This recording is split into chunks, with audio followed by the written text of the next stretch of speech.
کہ ہندوستان آیا تھا صبح 3 بجے سرپرائز دے کے, ہمیں بغیر وارننگ دے کے. شام کو ہم نے کہا, ہمارے D G I S P R نے کہا کہ ہماری باری کا انتظار کرو. ہم وارننگ دے کر گئے تھے اور رات کو 3 بجے نہیں گئے تھے, صبح 10 بجے گئے تھے.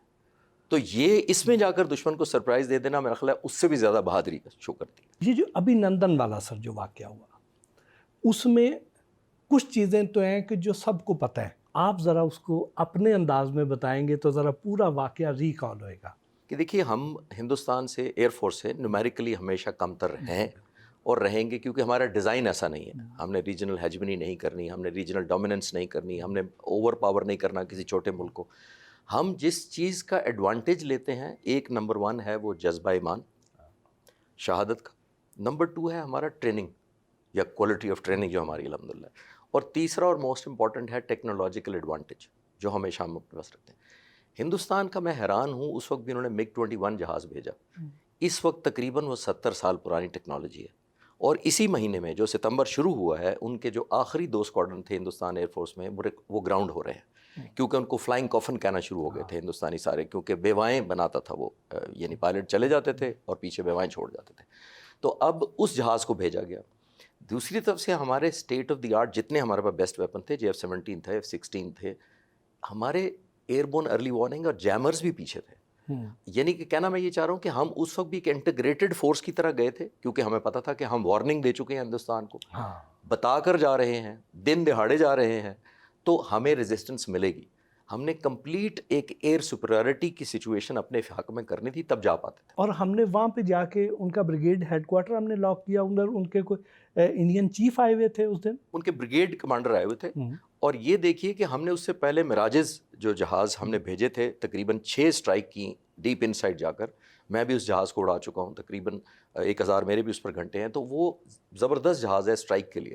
ہم نے وہ بھیجا اوفینس کی نظر سے, لیکن ہم نے پھر اپنا ڈیفینس پیچھے تیار کیا ہوا تھا کہ جب ان کے پیچھے آئیں گے ہندوستانی جہاز, تب ہم ان کو انگیج کر کے آبویسلی شوٹ ڈاؤن کریں گے.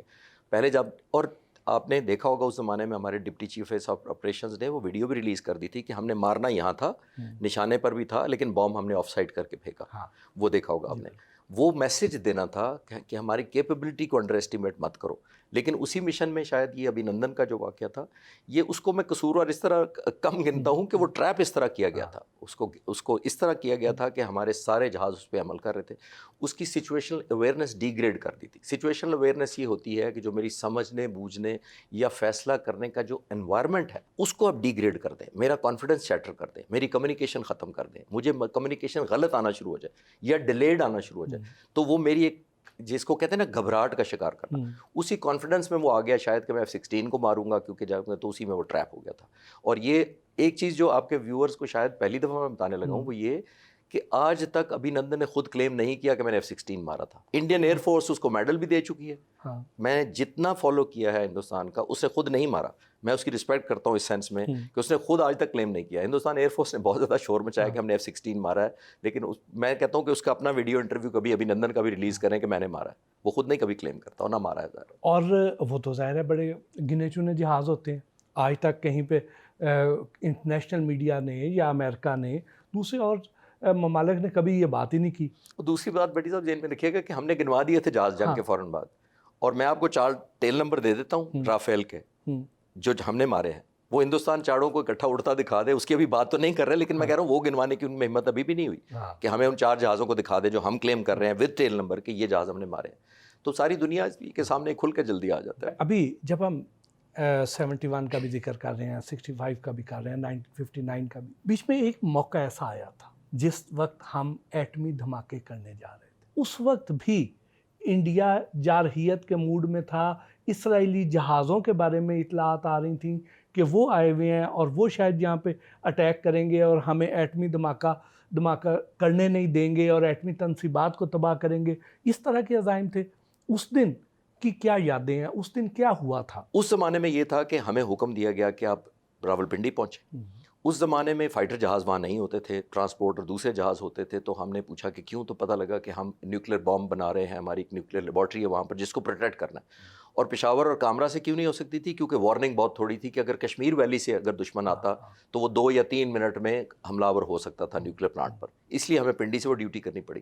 میں نے کئی سال ڈیوٹی وہ مختلف F-6 جہاز سے بھی اور معراج جہاز سے بھی وہ ڈیوٹی کی تاکہ ہم نیوکلیر پلانٹ کو پروٹیکٹ کر سکیں.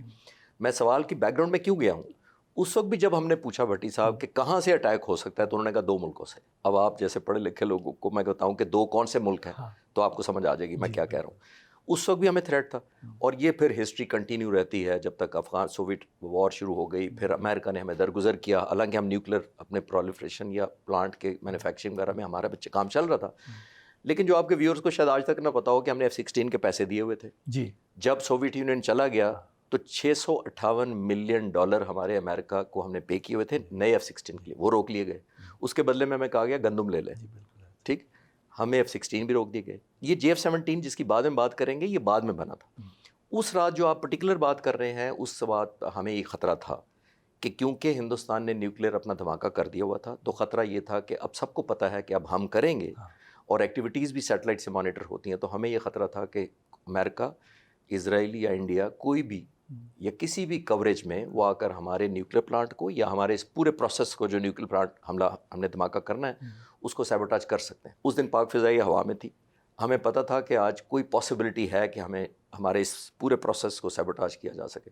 تو ہم پٹرولنگ صرف اسی لیے کر رہے تھے کہ اگر کسی طرف سے بھی جاری ہے تو لیکن الحمدللہ ہم نے کامیابی سے پاک فضائی نے نہ صرف پروٹیکٹ کیا بلکہ اس جہازوں کو، کیونکہ ہمیں پنڈی سے نیوکلیر لیبارٹری سے ہم نے اکوپمنٹ اور ویپنز اور باقی چیزیں ٹرانسپورٹ کرنی تھی ٹو چاغی، تو ان جہازوں کو بھی پاک فضائیہ نے پروٹیکٹ کیا تھا. اور وہ جو اس وقت یہ خبریں آ رہی تھیں کہ کوئی F-15 ہیں وہ سری نگر ایئرپورٹ پہ آ چکے ہیں اور وہ کسی وقت بھی فلائی کر کے ادھر آئیں گے اور آ کے اٹیک کر سکتے ہیں، تو اس میں کوئی صداقت ہے؟ نہیں، F-15 تو نہیں کنفرم ہو سکا تھا، لیکن ہمیں یہ پتا تھا کہ اسرائیل اکیلا یا انڈیا کے ساتھ مل کر ہمیں حملہ آور ہو سکتا ہے. کیونکہ اگر اسرائیل انڈیپینڈنٹ اٹیک کرتا تو وہ اس کو کراچی یا جس کو گوادر پورٹ کی طرف سے آنا پڑتا، آل دا وے پاکستان سے گزرنا مشکل تھا. اگر ہندوستان کی طرف سے آئے تو وہ کشمیر ویلی کے اندر سے ہارڈلی 3 منٹ کی وارننگ تھی ہمارے پاس. تو پاک فضائیہ ان 10 سالوں میں جب تک ہم نے نیوکلیر اپنے اسٹیٹس حاصل نہیں کیا، وہ بہت سارے انسنگ ایسے ہیروز ہیں جنہوں نے پیٹرولنگ کی، کامبیٹ ڈیٹر کیا، اور بہت دفعہ ایسی بھی کوشش ہوئی کہ ان آئیڈینٹیفائڈ جہازوں کو چیلنج کیا گیا لیکن وہ بعد میں کچھ دوسرے ثابت ہوئے. لیکن 2 دفعہ تو مجھے اچھی طرح یاد ہے کہ ہم آل آؤٹ ایکسپیکٹ کر رہے تھے کہ اسٹرائک آئے گی کوئی ہندوستان سے لیکن یا اسرائیل کی طرف سے. لیکن الحمدللہ جب ان کو پتہ لگا کہ پاک فضائیہ اس حد تک الرٹ ہے. اور ایک اور آخری بات اس سوال کے جواب میں یہ کہتا چلوں کہ یہ بچا کیسے نیوکلیر پلانٹ. میں آپ کے نوجوانوں کو یہ بتاتا ہوں کہ جب آپ دشمن کو بھٹی صاحب یہ کہہ دیتے ہیں نا کہ اگر ہم سے قیمت لوگے تو اس سے زیادہ قیمت خود دو گے تو آپ پر کوئی حملہ نہیں کرتا. اسرائیل کو یہ پاکستان نے کلیئر کیا ہوا تھا کہ قیمت آپ کو بھی پھر اسی طرح کی دینی پڑے گی. یہ بغداد والا اٹیک نہیں ہوگا کہ عراق کے نیوکلیر پلانٹ پر حملہ کیا یا ایران کے نیوکلیر پلانٹ. پاکستان آج بھی میں اس پہ قائم ہوں کہ اگر خدا نخواستہ کسی نے اٹیمپٹ کی تو اس کی پرائس اس سے زیادہ اس ملک کو دینی پڑے گی جس نے ایسی حرکت کی.